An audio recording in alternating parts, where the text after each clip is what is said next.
can be brutal. And now one of the largest teachers union has entered the arena, launching attack ads on the Trump-Vance ticket, while Democratic vice presidential candidate Tim Walz is getting called out for appointing a professor who called for overthrowing America. Joining us now to discuss is Erika Sanzi, the director of outreach and for parents defending education. Good morning, Erika. Now, first, let's start with the American Federations of Teachers. Now, they recently released really this series of television radio ads attacking former President Donald Trump and J.D. Vance. Now, this caught your attention. Why is that? I mean, the AFT has a history of endorsing Democrats in the past, so what makes this different? Well, because in the ad, we have the voice of Randi Weingarten, the president of the American Federation of Teachers, talking about how she and they are on Team Kid.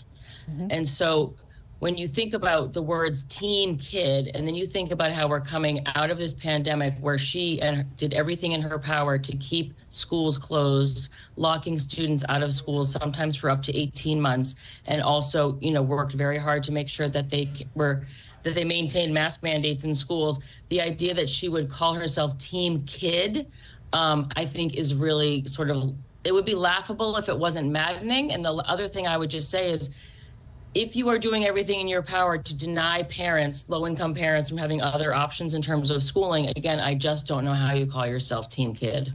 Governor Tim Walz is also under fire for appointing a college professor to help lead and write the statewide framework for Minnesota's new ethnic studies standards. The College Fix is reporting that this professor called for overthrowing America and argued the country is irreversibly racist. Now, what does this tell you about Walz? What will he advocate for if elected as vice president? Yeah, to give people a sense of how sort of radical and extreme this gentleman is, Gavin Newsom of California has even distanced himself from what this guy is trying to do in Minnesota. So it's called Liberated Ethnic Studies. He's in charge of coming up with this framework that is now required by state law to be offered in every high school in Minnesota. And because of the videos and things that he's written in books and his very public persona, there's no question that what he's looking to do is obviously very anti-American, very anti-Western. And yes, he does talk about wanting to overthrow the United States. And he also basically says that the United States is an illegitimate system of government. So there's a lot of concern that he would have been chosen by Governor Walz to, be basically designing this curriculum for students. Based on everything I've been reading, now this framework was supposed to be up really before the November election, but it doesn't appear to be up.